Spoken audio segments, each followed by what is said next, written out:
আসসালামু আলাইকুম ওয়া রাহমাতুল্লাহি ওয়া বারাকাতুহু। আজকের ভিডিওর বিষয়বস্তু খুবই গুরুত্বপূর্ণ। আজকের ভিডিওতে আমরা জানব কোনো নারী যদি মারা যায় তাহলে তাকে কে বা কারা স্পর্শ করতে পারবে।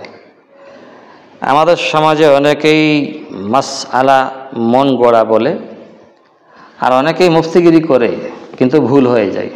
তো আজকে আমরা জানবো যে যদি কোনো নারী মারা যায় তাহলে তাকে স্পর্শ কারা করবে।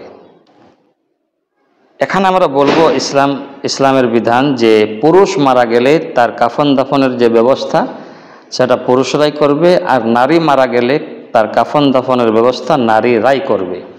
তবে যদি আশেপাশে ধরুন যদি কোনো নারী মারা যায় আর আশেপাশে কোনো পুরুষ যদি না হয় বা আশেপাশে কোনো পুরুষ যদি না থাকে, তখন কিন্তু জরুরি হবে লাশের আপনার যে কাফন দাফনের ব্যবস্থা করা। কেননা মানুষ মারা গেলে তাকে বেশিক্ষণ তো রাখা যায় না, রাখতে মানা করা হয়েছে হাদিসের মধ্যে ইসলাম অনুযায়ী, ইসলাম শরীয়ত অনুযায়ী।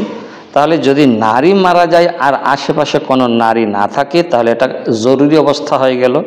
তখন কিন্তু জরুরি অবস্থা হওয়ার কারণে মাহরাম পুরুষ যারা আছে, যেমন বাবা, ভাই, ছেলে, স্বামী, তাকে কাফন দাফনের ব্যবস্থা করতে পারে তারা।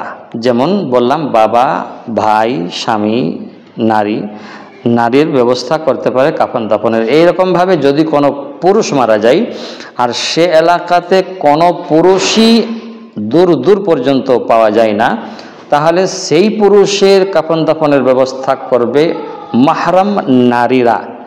মাহরাম নারীরা করবে সেই পুরুষের ব্যবস্থা কাফন দাফনের। যেমন মা, বোন, মেয়ে, স্ত্রী, এরা করবে সেই মৃত পুরুষের কাফন দাফনের ব্যবস্থা।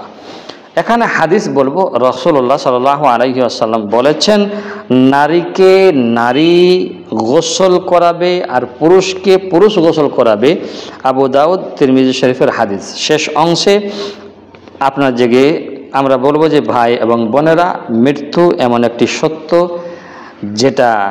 যেখান থেকে কেউ বাঁচতে পারে না। আজ আমরা জীবিত, কাল আমরা হয়তো কাফনের কাপড়ে মোড়ানো হব।